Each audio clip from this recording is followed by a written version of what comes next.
Friends, simplex method पर हमने काफ़ी क्वेश्चंस कर लिए। बहुत सारे लीनियर प्रोग्रामिंग प्रॉब्लम्स हमने सॉल्व किए। मैक्सिमाइजेशन की प्रॉब्लम हमने किया, मिनिमाइजेशन की प्रॉब्लम किया, मिक्स्ड प्रॉब्लम्स किए, स्पेशल केसेस किए, मल्टीपल ऑप्टिमम सॉल्यूशन, इनफिजिबिलिटी। आज हम आपको शॉर्ट में बताएंगे कि कैसे अनबाउंडेडनेस या डिजेनरेसी कैसे अकर होती है, हम कैसे पहचानेंगे। लेकिन उसके पहले, जो कि हमने जानबूझकर नहीं बताया, हमने केवल क्वेश्चंस डायरेक्ट लिए और आपको सॉल्व करके दिखाए। कई सारे केसेस लिए और डायरेक्ट सॉल्व किया, स्टेप बाय स्टेप मैनर में किया, जिससे कि आपकी सॉल्व करने की आदत पड़ जाए। क्योंकि लीनियर प्रोग्रामिंग प्रॉब्लम या ऑपरेशंस रिसर्च में फार्मूले बहुत कम होते हैं। ये प्रोसीजर बेस्ड कंसेप्ट है, हमें अप्लाई करना होता है। अगर हमें स्टेप्स याद हैं तो हम बहुत ही आसानी से बेसिक मैथमेटिकल ऑपरेशंस के साथ, इसमें कोई बहुत बड़ी मैथमेटिकल ऑपरेशंस इन्वॉल्व नहीं होती है। अगर हमें स्टेप्स पता हैं तो हम केस को, कोई भी प्रॉब्लम आए, केस स्टडी आए, उसको हम सॉल्व कर सकते हैं और हम उससे इन्फ्रेंस निकाल सकते हैं, डिसीजन दे सकते हैं। इसी तरीके से इसी बात को ध्यान में रखते हुए हमने ये सोचा कि सबसे पहले हम आपको क्वेश्चंस कराते हैं, जिससे कि आपकी आदत पड़ जाए। और जब आपकी आदत पड़ जाएगी तो स्टेप बाय स्टेप मैनर में आपको सॉल्व कर लेंगे और स्टेप्स को याद करने की जरूरत नहीं पड़ेगी। तो ये हमारा आज का सिंपलेक्स मेथड की सीरीज ऑफ प्रॉब्लम्स का ये लास्ट वीडियो होगा, जिसमें कि हम आपको दो बातें बताएंगे। एक तो हम स्टेप्स बताएंगे, लिखेंगे नहीं, बिल्कुल आप ध्यान से सुनिए मेरी बात। हम केवल बिल्कुल नहीं लिखेंगे, स्टेप्स हम बताएंगे। एक एग्जांपल हमने यहाँ ले रखा है, हमने जानबूझकर ले रखा है, ये अनबाउंडेडनेस की प्रॉब्लम है। यहाँ पर भी हम केवल इनिशियल टेबल बताएंगे और लास्ट में कैलकुलेशन तक पहुँचेंगे। पूरा करके नहीं दिखाएंगे, क्योंकि प्रीवियस वीडियोज में बहुत कैलकुलेशंस हम लोगों ने की है। I am sure that all of you have learn and mathematically आप बहुत अच्छे हो गए होंगे, नंबर्स पर आप बहुत अच्छे हो गए होंगे। तो अगर हमें सिंपलेस्ट मेथड अप्लाई करना है, द फर्स्ट स्टेप, जैसा कि हम हमेशा कहते हैं, वी मस्ट चेक कि क्या हम अप्लाई कर सकते हैं। को करने के लिए दो कंडीशंस हैं, सेटिस्फाई होनी चाहिए। Number 1, right hand side of the inequality should be non negative, यानी कि पॉजिटिव होना चाहिए, और कोई भी वेरिएबल अनरिस्ट्रिक्टेड इन साइन नहीं होनी चाहिए। This is number 1। नंबर 2, हम स्पेशली अरेंज्ड करेंगे। इसी बात को हम कहते हैं कि हम इंट्रोडक्शन ऑफ स्लैश, सरप्लस और आर्टिफिशियल वेरिएबल, जहां पर जैसा केस होगा वैसे हम इंट्रोड्यूस करेंगे। अगर इनइक्वालिटी लेस देन और इक्वल टू टाइप की है तो पॉजिटिव साइन के साथ स्लैक वेरिएबल।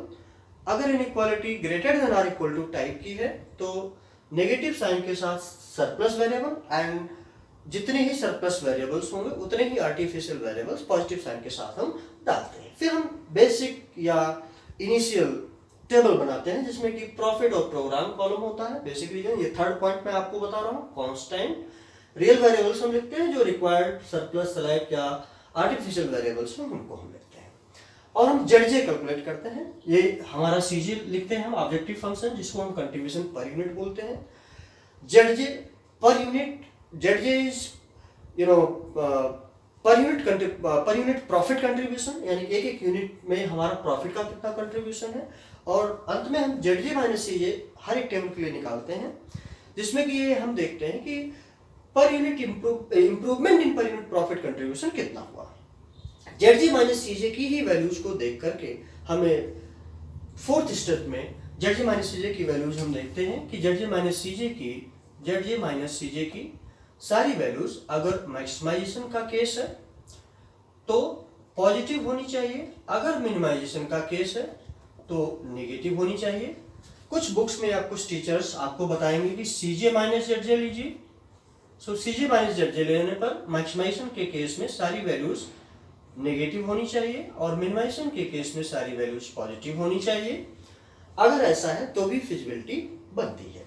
अगर फिजिबल सॉल्यूशन नहीं है तो फिर हम नेक्स्ट टेबल के लिए इंप्रूवमेंट करते हैं। उसके लिए हमें न्यू रोज नेक्स्ट टेबल के लिए हमें कैलकुलेट करनी पड़ती है।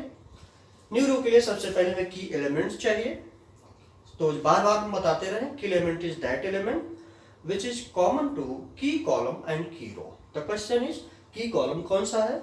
So key column is that column in which as per case maximization और minimization Zj minus Cj value is most negative if it is maximization and most positive if it is minimization.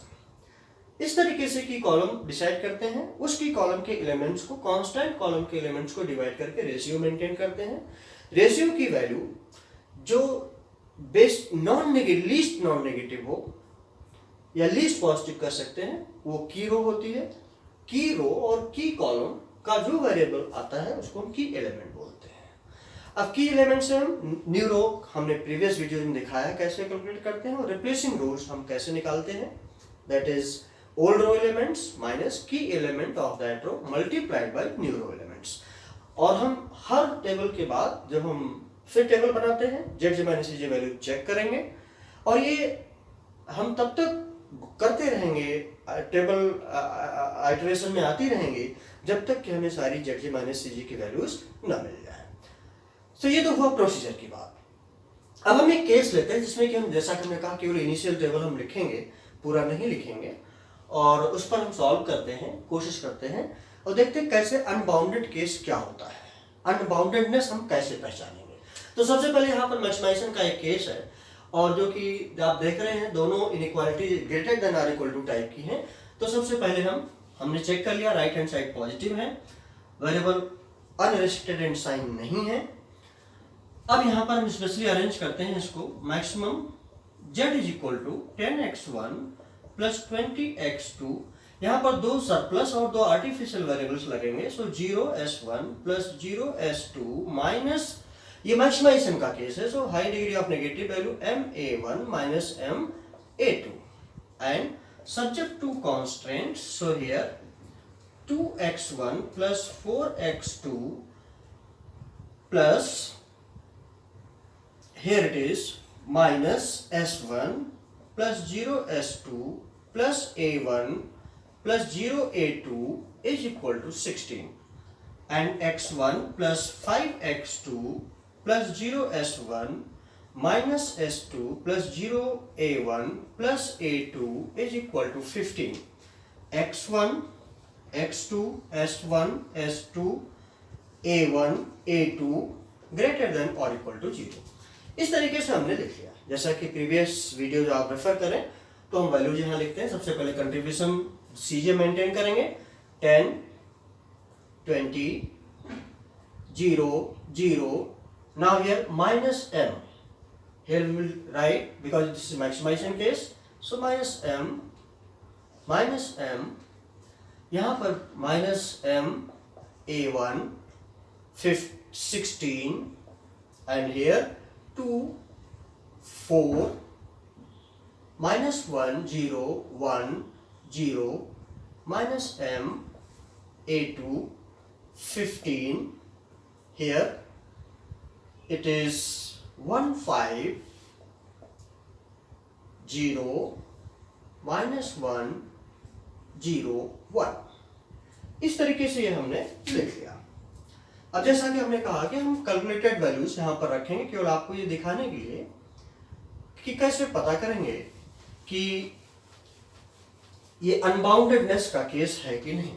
तो सबसे पहले हम Zj calculate करेंगे here, Zj that is minus m into 2 plus minus m into 1, so that is minus 3m minus 9m minus m into minus m, that is plus m, and this is 0, this is 0, this is plus m, this is minus m, and this is also minus m. So Zj minus Cj maximization case है यहाँ पर। So minus 3m minus 10 minus 9m minus 20, m minus 0 that is m minus 0 that is m minus m and zeros. So here अब आप Z minus सीजे देखें, maximisation का case है, यानी कि ऑल वैल्यूज शुड बी इधर जीरो और positive. ये जीरो है, ये पॉजिटिव है, लेकिन यहाँ पर ये नेगेटिव है। इसका मतलब क्या हुआ कि अब हमें मोस्ट नेगेटिव लेना। सो -9m में -3m, so this is -9m most negative. Ratio column maintain करेंगे। सो 4 4 जा 16, 5 3 जा 15, ये लीस्ट पॉजिटिव है, ये हमारा की एलिमेंट होगा। अब इससे हम की रो निकल गया, की एलिमेंट निकल गया, न्यू रो निकालेंगे एंड रिप्लेसिंग रो निकालेंगे, लेकिन अब वो हम कैलकुलेट करके यहाँ पर नहीं दिखाएंगे। अब हम आपको डायरेक्ट वैल्यूज लिखते हैं, जो कि लास्ट में वैल्यूज आएंगी उसको दिखाते हैं आपको, बिकॉज ऐसे कैलकुलेशंस हम लोगों ने काफ़ी कर लिए हैं। So here the at last what will you get, that is I am going to write it here with the calculated values. So here it is, we will have 10x1 15 150 50 minus 101. Here we have 0s1 14 and 061 061 minus 2 minus 1 minus 2 minus 1 2. Now let us calculate Z J minus, last table में ये solution आएगा। अब हम Z J minus C J calculate करते हैं, इससे multiply करेंगे, सारे जीरो हो जाएंगे। सो 10 से मल्टीप्लाई करके देखते हैं, 10 50 0 minus 10 0 10. Let us take Z J minus C J. So 10 minus 10 is 0, 50 minus 20 is 30, 0 minus 0 is 0, minus 10 minus 0 is minus 10, 0 minus m plus m, 10 minus m तो 10 plus m। सारी वैल्यूज यहाँ पर जीरो या positive है except this one. That means हमें next table और बनाना पड़ेगा, इट इज नेक्स्ट टेबल और बनाना पड़ेगा के लिए। अभी मान लीजिए हमें पता नहीं है, हमें चूंकि कैलकुलेटेड है तो मुझे मालूम है, but this is the last table, but here it indicates that. अब हम देखते हैं, मेंटेन करें, -1 से 15 को डिवाइड करेंगे तो -15 हो जाएगा, -2 से 4 को डिवाइड करेंगे तो -7 हो जाएगा। Here the point lies. That means जिस किसी भी टेबल में सारी जितने भी कॉन्स्टेंट्स हैं, रोज हैं, कि सारी रेशियो वैल्यूज अगर निगेटिव हो गई, इनडिटर्मिनेट हो गई या जीरो हो गई, तो ऐसे सॉल्यूशंस अनबाउंडेड होते हैं और इनका हम सॉल्यूशन फिर आगे नहीं निकालते हैं, ये नहीं निकल पाते हैं। तो इस तरीके से अनबाउंडेड का केस हमने कर लिया। अब हम बताते हैं, इसी आप समझने की कोशिश करें, डीजनरेसी। डीजनरेसी बेसिकली मान लीजिए जैसे ये क्वेश्चन दूसरे क्वेश्चन के लिए लेते हैं।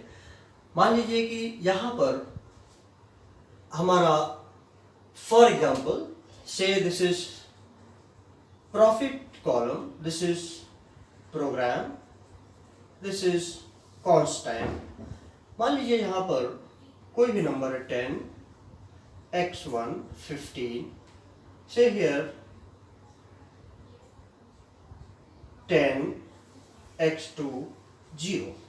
दैट मीन्स बेसिक रीजन की अगर रियल वैल्यू जो हैं, अगर उनकी एक भी वैल्यू जीरो हो जाए, जैसे यहाँ पर वैल्यू क्या आएगी, डीजनरेसी की केस की बात कर रहे हैं हम, तो यहाँ पर x1 is equal to 15 and x2 is equal to 0। अगर ये केस आ गया तो इसका मतलब ये प्रॉब्लम डीजनरेट कर गया। इसका एक कतई मतलब नहीं होगा, सॉल्यूशन नहीं है। हमारा डिसीजन ये होगा कि x1 की हम इतनी क्वांटिटी सेल करेंगे अगर प्रॉफिट की बात है, और x2 की हम कोई भी क्वांटिटी सेल नहीं करेंगे। तो इस तरीके से हम डीजनरेसी को पहचान लेते हैं। डीजनरेसी के केस में एक रियल वेरिएबल या कुछ एक रियल वेरिएबल की वैल्यूज नहीं होती है, ऐसे केसेस को हम डीजनरेसी कहते हैं। दूसरा, एक दिन हमने आपको पहले ही अनरिस्ट्रिक्टेड इन साइन का केस बता दिया था कि मान लीजिए किसी भी केस में x2 is unrestricted in sign है तो कैसे रिमूव करेंगे?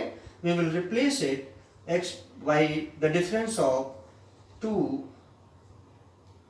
non-negative variables where one variable, first variable will be greater than or equal to, will be greater than rather greater than second variable.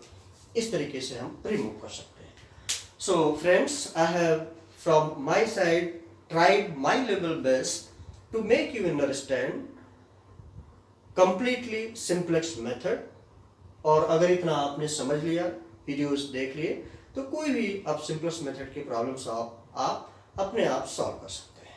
So with this was the last video, और I would be happy अगर आप हमें contact करना चाहें किसी query के लिए. हमारी ईमेल पर